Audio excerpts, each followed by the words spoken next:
Welcome, welcome, Andrea. Thanks for joining. All right. We're just going to wait a couple minutes. Welcome, everyone. Todd Robinson here, syndication expert. I'm actually doing this on Instagram Live as well. I've never done that before. So we'll see how this goes. We're going to give it a few more minutes for everyone to join. But again, this is going to be a real estate syndication webinar.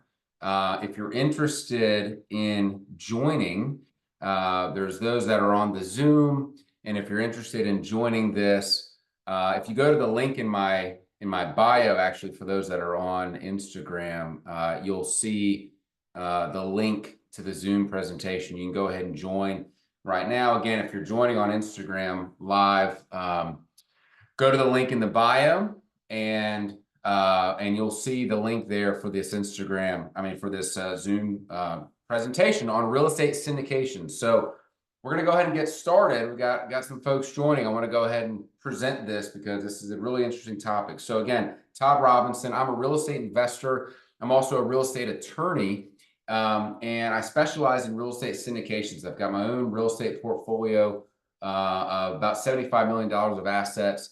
And I'm also have my own law firm based in Atlanta, Georgia, where I counsel real estate investors and syndicators on how to structure deals and how to raise capital and how to purchase particularly multifamily real estate. I run a mentorship program as well. You'll learn more about that at the end. But today's presentation is really going to be about how to structure real estate syndications using 1031 funds. It's a very specific requirement, and it requires not only tax knowledge, but it also requires partnership knowledge. So I'm going to run through the slides again. If anybody can, I'm seeing people join. I've got the chat open. Just make sure you guys can see that and go ahead and put in if you have any questions. So a little bit about me.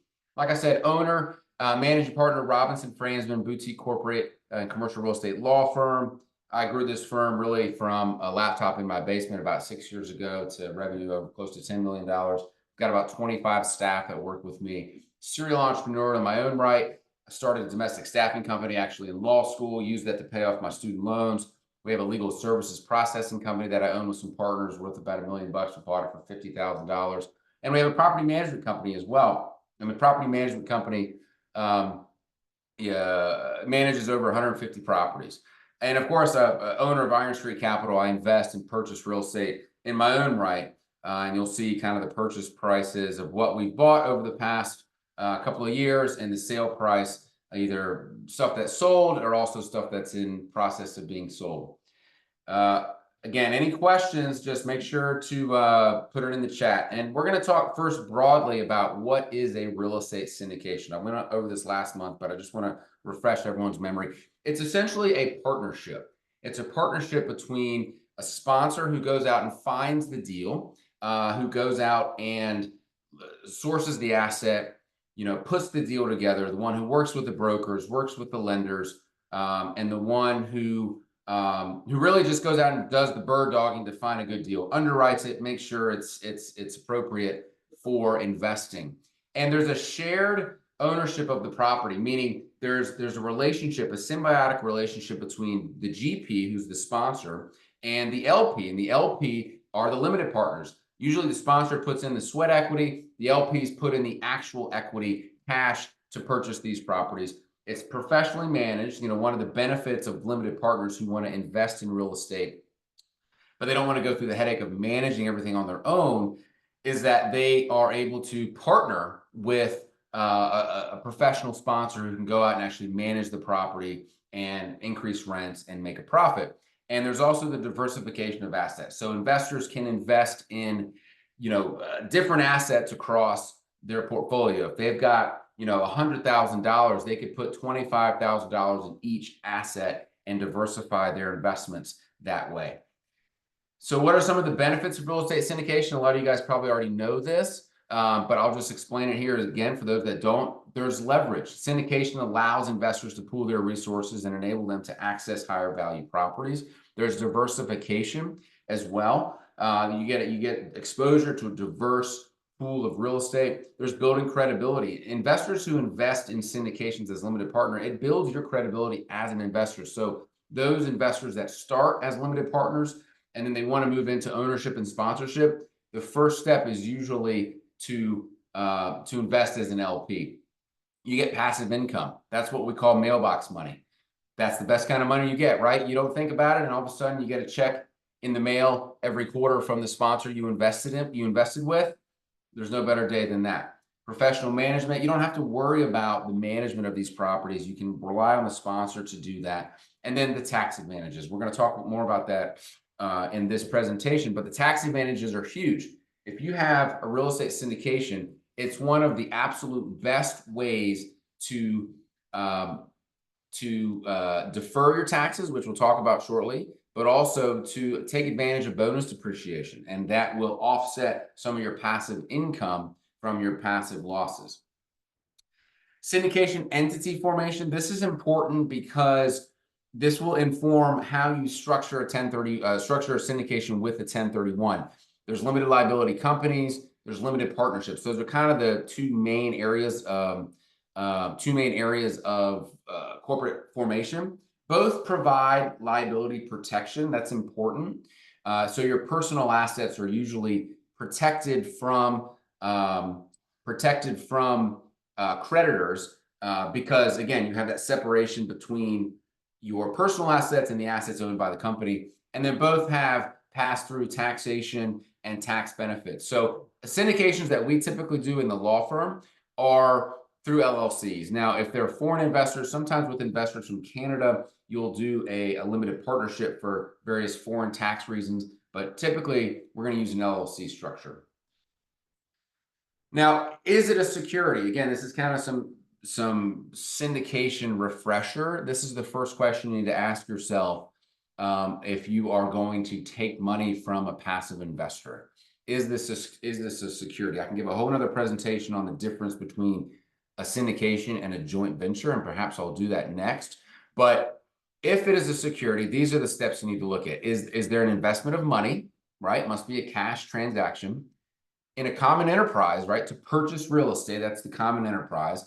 The investor expects to share the profits. If you borrow money from a lender or even from an investor that loans you money, they don't expect to share the profits, right? They expect to get their money repaid, and they expect to make interest on their loan, but they don't expect to get a 20% upside or some sort of upside in the sale of that property. So that's an important distinction, that it's not a debt instrument, it's invested as equity.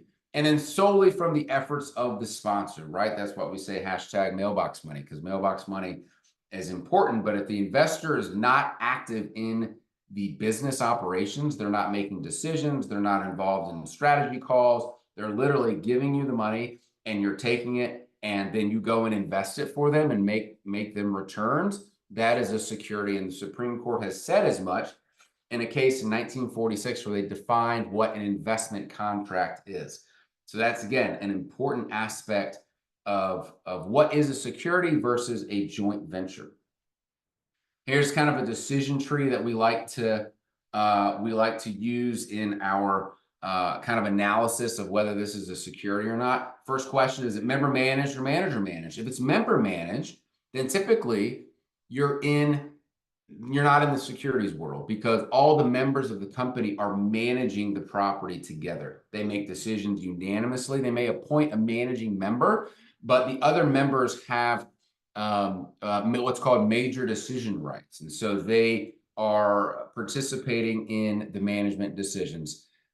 If it's manager managed, you're in the securities realm, right? That's the next question, because what you have then is a structure where a manager is managing the business operations of these members, and the members put in the money to fund the purchase, but it's being managed by a manager. So that's something you need to consider. If you're in the manager managed realm, then you usually have to comply with securities regulations. You have two separate branches here. You've got the Reg D offerings, which is the world that we live in, and you've got large public offerings. Now, the public offerings are, those are IPOs. That's Tesla doing an IPO. That's Uber doing an IPO. Those offerings are fully baked. meaning they go through scrutiny from the SEC, and that's not the world we live in, right? That's a whole investment process, investment company process. We are in the Reg D offering, which you see here. Now, there's two types of offerings. We have 506B offerings. We have 506C offerings. There's a very big difference. The 506B offering, what we like to call the friends and family offering. Okay, the friends and family offering are the ones where you're able to go and get money from unaccredited investors. So these are sophisticated investors that are not accredited, which we'll talk about what that means in a minute, but they are sophisticated. They may not meet the accreditation standards, but they want to invest. And you're not allowed to advertise in a 506B offering. So what does that mean? That means you have to use your personal network. You have to use people that are known to you. And I don't have, because we're talking about 1031s, I don't have these other slides in here, but you have to have what's called a pre-existing substantive relationship. Okay. And what that means is, you know them before they invest, or before they become aware of this particular offering. Now, if you want to advertise your offering, then you go through what's called a 506C offering. And a 506C offering means you have, again, neither of these have limits on how much you can raise, but you can only raise capital from accredited investors. So you can't have any sophisticated investors. You can just have accredited investors, but advertising is allowed. So that's a big deal, because you can then advertise on Instagram. Hey, Instagram Live. You can advertise on LinkedIn. You can advertise on Facebook. You can advertise in these areas and get investors that are complete strangers, right? So now you are getting into the real crux of what we like to call using OPM, other people's money, to invest in real estate. And it can come from strangers. It can come from the bank. It can come from your neighbor, your friends. Again, this is all the concept of using other people's money to invest in real estate. You don't need a pre-existing relationship in a 506C offering. Here's another slide just kind of distinguishing the differences between a B and a C. Again, B, limited to 35 unaccredited investors, but an unlimited amount of accredited investors, no advertising. C, only accredited investors. Because what happened is, in the Jobs Act from 2012, the private equity community really, petitioned Congress and said, we want to be able to advertise our private offerings. And so the SEC said, okay, well, we'll let you advertise them, but you can't go after the unaccredited investors, because their whole mandate, right, the SEC, is to protect the investors from fraud and from being taken advantage of. So that was the rub with the difference between the 506B and 506C. There is also Regulation S. I put this in here because I represent a lot of foreign investors, and so we have investors from Asia and the Middle East and everywhere.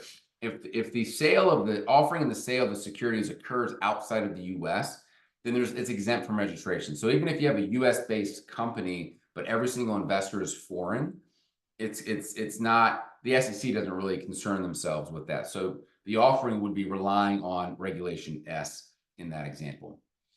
Okay, let's talk about 1031 exchanges. So what is a 1031 exchange?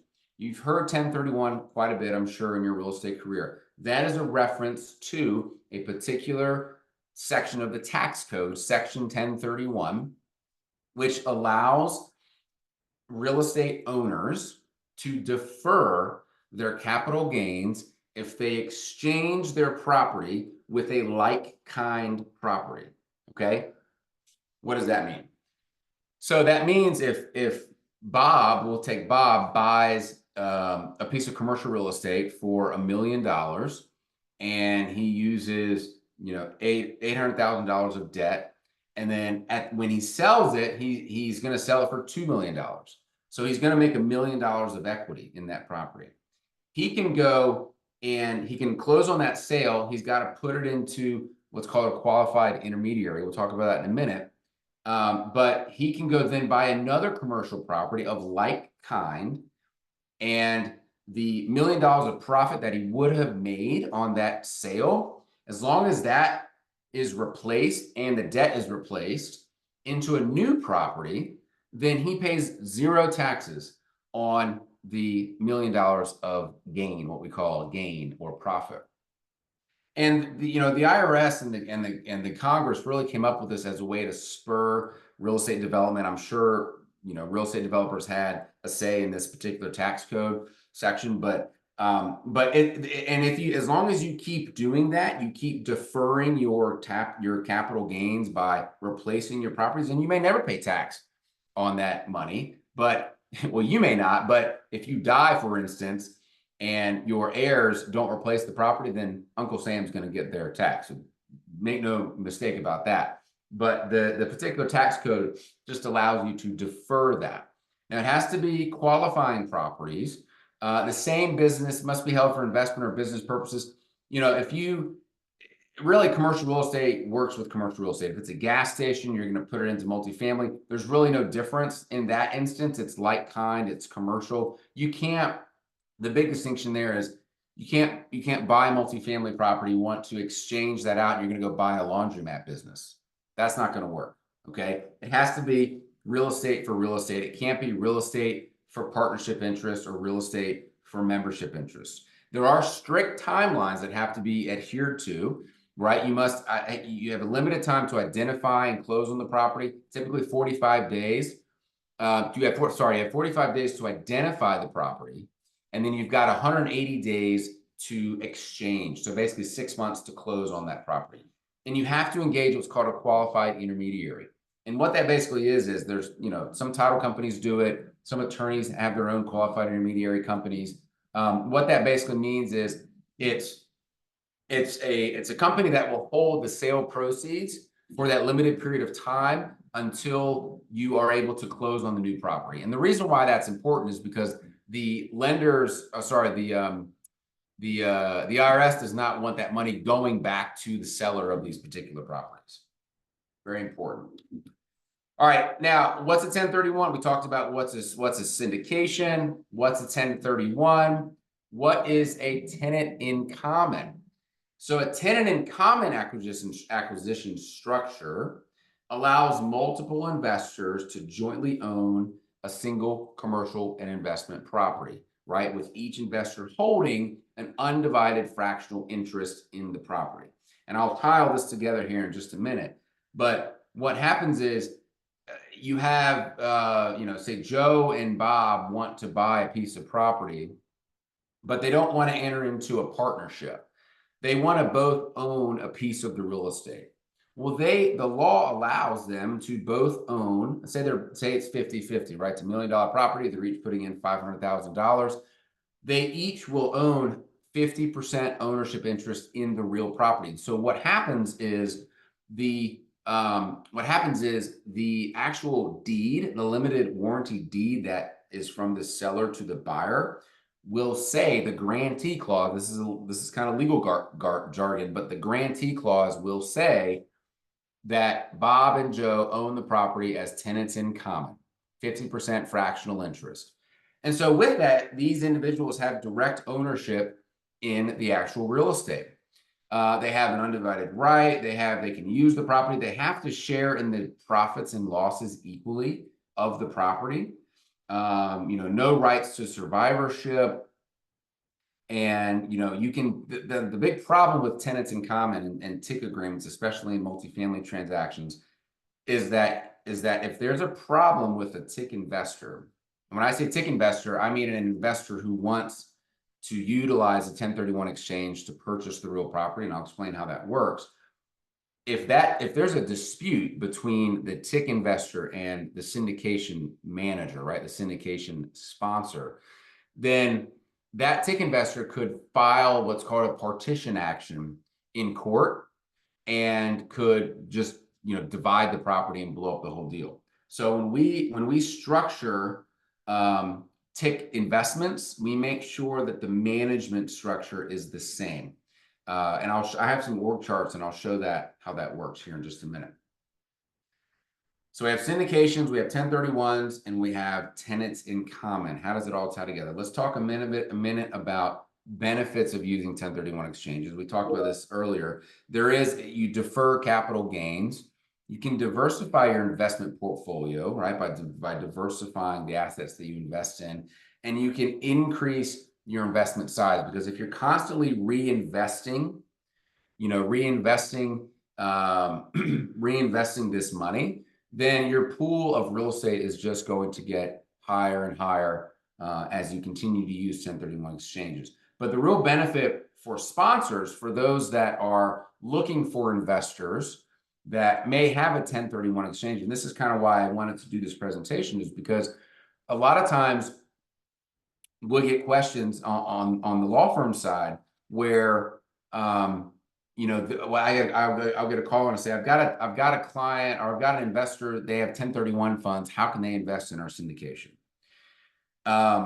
And they can, but we have to use this tenant in common structure to facilitate that. And me as legal counsel, I need to know a lot more about the structure of the transaction, a lot more about how, the terms, where we are with the lender, because as soon as you introduce a tenant in common owner of the real property, it changes the entire deal. So you really need to have that structure kind of nailed down at the beginning of the transaction. And it happens a lot of times. It's just how deals work, where you're raising capital and you may run into a snag, and your pool of limited partner investors are just you're not able to raise enough capital, and you need to utilize a 1031 investor. That happens. But the sooner we know about it, the sooner we know it's committed, then we can revise the acquisition structure, because the lender has to know it. It impacts the loan documents. It impacts the seller's conveyance documents, because now the seller has to sell their property to a TIC structure rather than just one particular buyer. So we have to know that pretty soon before, as we go through a closing.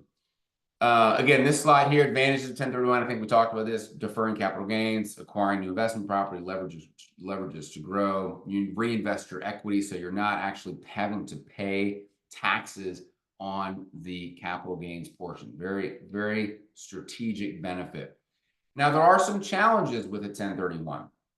There's some challenges with, and again, anyone who's on Instagram Live, if you want to see the slides, go into my profile. There's the Zoom link there. So some potential challenges: identifying a suitable replacement property within 45-day time frame. That can be challenging. I mean, when you close on a property on the sale, and just practically speaking, the way it works out, if you're selling a property and you want to defer that, on the settlement statement, there will be a disbursement that goes directly to the qualified intermediary. So nothing goes in your pocket. You can disperse some to your pocket from your proceeds, from your sale proceeds. You're going to get taxed on that amount. And if you've budgeted for that, then perhaps that's fine. But if you want to send the whole thing to the qualified intermediary, it has to go directly to them. That is when your clock starts ticking that's when your clock starts ticking to identify the replacement property. So 45 days goes really quickly, and you've got to be out there looking for replacement properties. Now, there's some gray areas and wiggle room on, just identifying it is all you need to do. You don't need to close on it, but the qualified intermediary will need to sign a particular document and report the identification of the property. And that has to happen within the 45-day time period. You can identify up to 3 properties as well and just close on one of them. So that's another important piece of information. Also, coordinating with the exchange, with the syndication sponsor. There's a lot of timing and logistics that need to be hammered in. And so whenever we're closing one of these deals, I like to just, me and my team take control of the whole process. We will coordinate with the QI, we'll coordinate with seller's counsel, we'll coordinate with the lender. You just need to have one quarterback working the whole thing, because otherwise it'll get lost in translation, and it just, you'll lose the time frame. And what happens, just so you know, if you identify the property and then you don't close on it in that 180-day time frame, then you're just taxed on that money. The qualified intermediary will just wire you the money back, and then you just have to report that gain on your taxes. So, but there is a challenge if you've offered this benefit to your investors and you can't find a replacement property, then it's a risk that you can't find a replacement property and you may be taxed on it. So when we're doing private placement memorandums, which we're not talking about in this presentation, we're doing PPMs for these security offerings, and I know it's going to be a tenant in common structure, we'll put disclosure language in there that will say, if this is a 1031, we may not be able to find your replacement property. So that's another huge issue. And understanding the complex tax rules and regulations governing 1031s. Again, it's a great investment tool for sponsors looking to take on 1031 investments. But unless you don't understand the tax implications and the partnership requirements, it's hard to manage. Again, key steps in the 1031, we talked about this: identifying the replacement property within 45 days. You must complete it within 180 days. And this is the other big part: the value of the replacement property must be equal to or greater than the relinquished property. So if it's a $5 million property, you need to replace it with a $5 million property. And you need to replace generally the debt as well. This is a key point that a lot of people don't know, that you're replacing the equity is being deferred, but in order to identify the actual property, it needs to be the debt replaced. The debt that you had on the prior property, at least your portion of it, needs to be allocated in the new transaction. So that's, again, an important step. And then, again, if anyone has any questions while we're going along, just put it in the chat. Hopefully you guys can access that. Okay, key considerations. Ensuring the syndicated property qualifies. Now, whether it qualifies is really going to be a question for your qualified intermediary, the one that you're hiring to help facilitate your 1031 exchange. We don't have a QI. I've thought long and hard about creating a qualified intermediary. The problem is, though, we are often counsel for borrowers and for sellers on these deals, and so if there's a conflict of interest to be the QI and the counsel, so we'd rather work with our clients as counsel on these deals. Coordination we talked about, and understanding the tax implications. You want to make sure you seek professional advice on a lot of these issues. Now, investor considerations when investing as a 1031 into a syndication. What's the minimum investment amount? What's the ownership percentage? And this is a huge issue, because if, let's say, for instance, it's a $5 million property, just for sake, and it's a $3 million loan, and it's a $2 million equity check, and so the sponsor is going to go raise $2 million. Well, they're only able to raise $1 million, right? They're getting another $1 million from a 1031 investor. The 1031 investor is going to invest the entire $1 million. Well, based on the math, I believe the investor would then own 50% of the property, because they're putting in 50% of the equity. And so in your org chart, which I'll show you in a minute, it will show that the investor is a 50% owner. And so the reason why that's important is because the investor is no longer a part of the syndication. And I know Andrew had a lot of questions about this. I know she's watching. The investor is no longer a part of the syndication. So they're not going to get preferred returns. They're not going to get any upside. The profits are not going to be split 70-30 like you would typically have in a syndication. They're going to get the cash distributions that they get are equal to their ownership percentage. And that is a huge distinction in partnership law, because limited partners who are part of a syndication, they're limited partners subject to the typical partnership law considerations. But as soon as you go the 1031 route, you are now a tenant in common. You have a TIC relationship. You do not have a partnership relationship.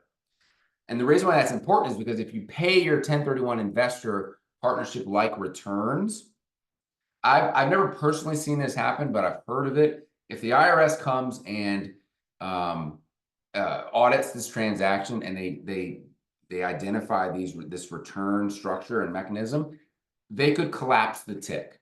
And if they collapse the TIC, that means your 1031 investor that deferred his capital gains on $1 million that he put into your property, that means he pays taxes on all of that income. So it's very important that the TIC investor receive their distributions. And so from the sponsor's perspective, that means you're going to be, when you model this out in your financial pro forma, you're going to have to factor in the return structure. So in our example, they get 50% of the proceeds. And so the distributions have to go 50% to the TIC investor, and then the rest of the cash can be distributed to your LPs through your typical syndication waterfall. The last thing is voting decisions and voting rights and decision-making authority. So in TIC transactions, you'll typically document what's called a tenant in common agreement, TIC agreement. And that TIC agreement is usually required by your lender because it outlines all of the voting requirements. It outlines the ownership, the property management. It outlines everything that a lender would want to know about this TIC relationship. But in that agreement, you will identify what's called the TIC administrator. I know there's a lot of terms I'm throwing at you, but basically what that means is who's in charge. If there's an issue, who does the lender come to discuss these problems, or if there's a problem with the property? And so that TIC administrator is usually, in a syndicated transaction, it's going to be the manager, right? And so what we do is we will, meaning through the law firm, we will make the manager of the sponsorship, the manager of the TIC, the manager of the syndicated entity, also make that manager the manager of the TIC entity. All right, very, very important.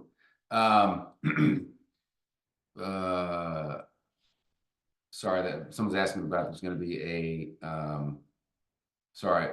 Miss Evans. Yes, there'll be a recording of this, and I'll be happy to email it to everybody who signed up. Absolutely. So the manager will be the same, and there's two reasons for that. One is we want to make it easy with our lender, right? We don't want the lender to have to go to multiple people to get answers for particular questions. Okay, so that's one thing. And there's really for us, for ease of transactional purposes, actual closing purposes, if I just have one person who's going to be signing on, I mean, I've done deals with 6, 7, 8 TIC entities in the org chart, but all of them flow up to one management entity, and then that management entity, there's one person signing. So that one person is going to sign for each one of the TIC entities. All right, very, very easy for ease of transactional purposes, and then also decision-making and voting rights. So what you do by doing this, you essentially eliminate the partition issues. Remember, we talked earlier about the TIC investor could have a partition right, meaning if there's a problem and they want to get out, then they could just go to court and divide the property. Well, if the management structure is centralized, okay, then there is no partition, right? Because the management is the same. Now, that's another consideration when you're trying to raise capital from 1031 investors, because some 1031 investors, if they have money in a particular LLC, and that LLC is going to be the TIC investor, they may not want to give up voting rights for that LLC, okay? But what we end up doing is we create another layer of another corporate layer. So we create a single member LLC, and that single member LLC is actually the TIC member. And so we're not going to affect the management of the holding company that has the cash. We're going to be managing the actual TIC entity, which is a single member. It's probably easier to show you on the actual org chart, but if that's not making sense, let me know.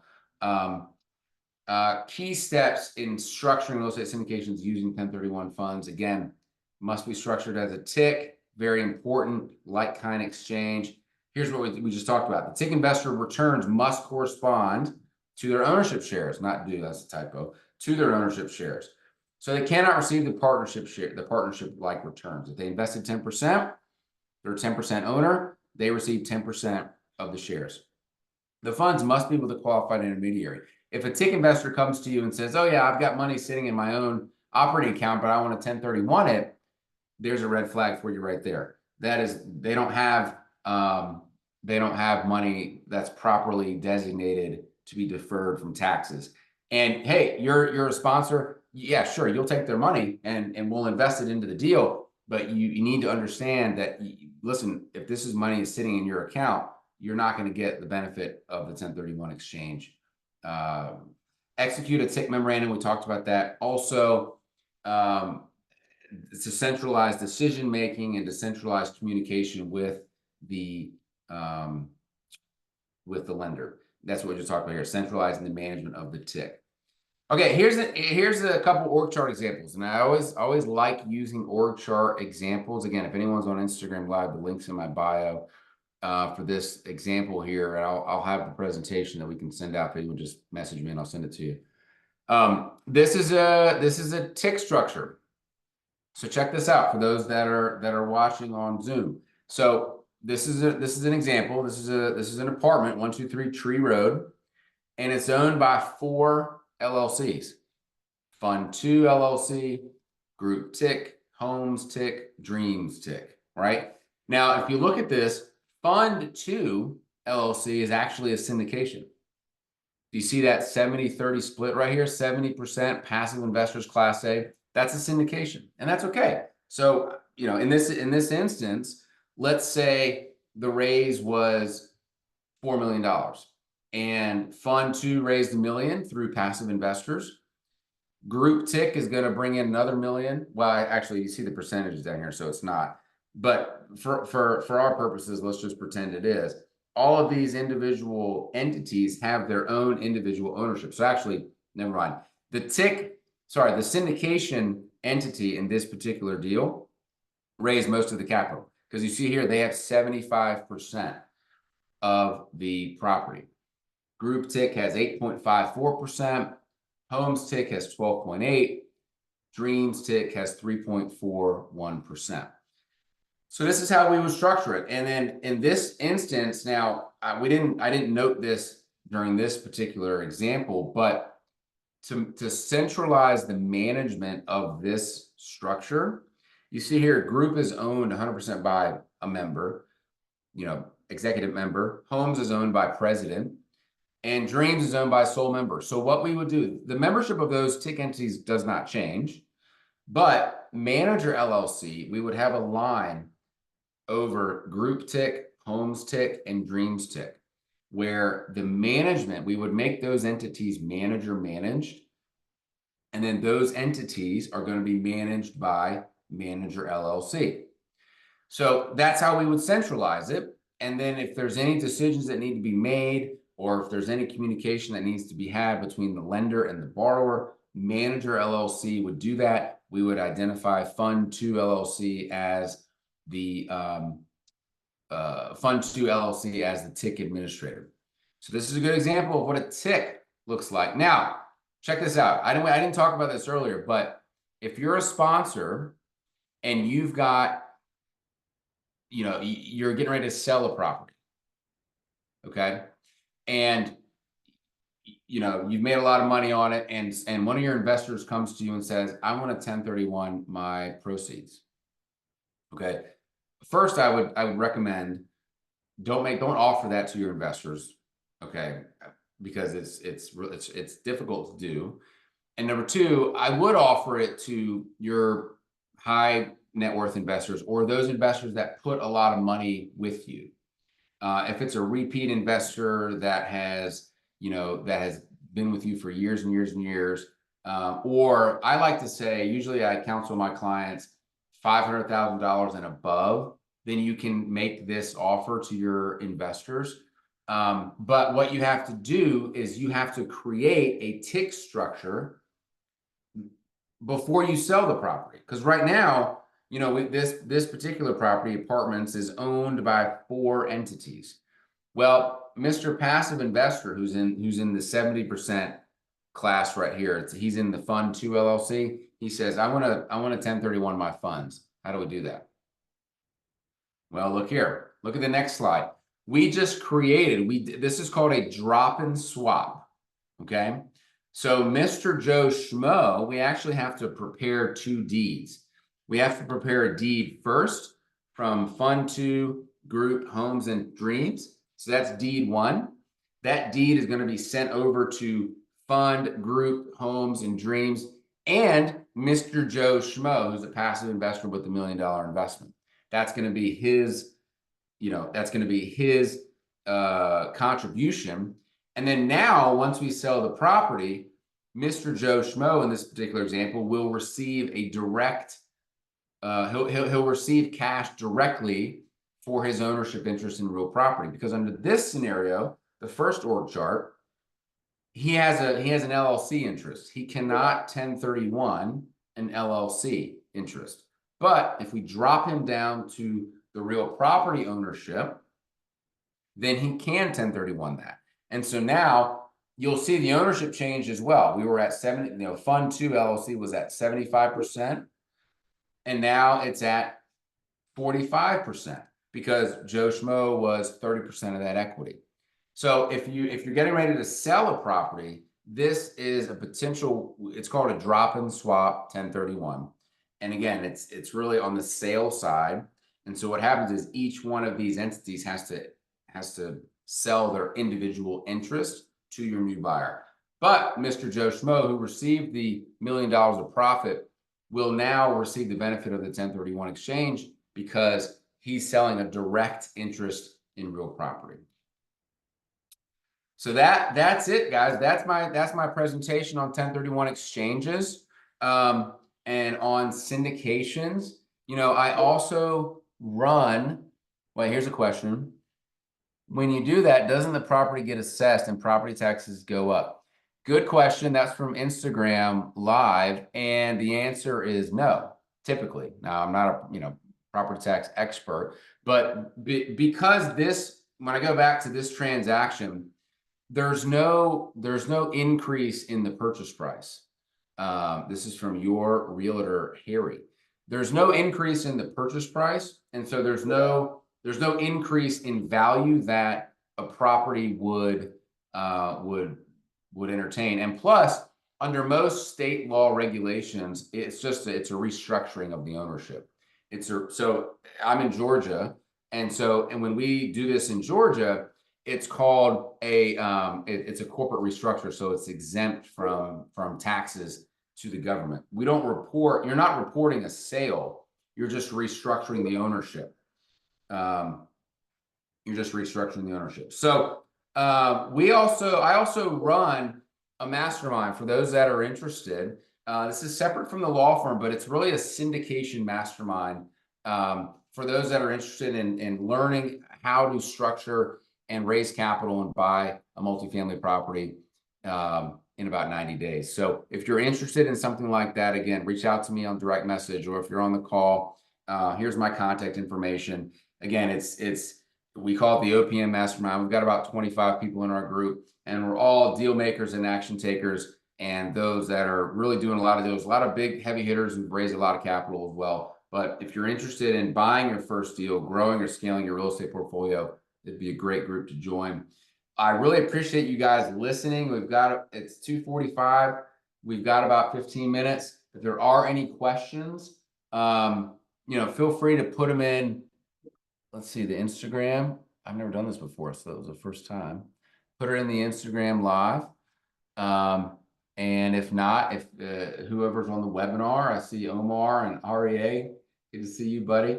If there's any questions, please put it in the chat, Q&A, or the webinar. Otherwise, reach out if you have any questions, and I really appreciate everyone paying attention. And let's get some deals done. Let's go. All right.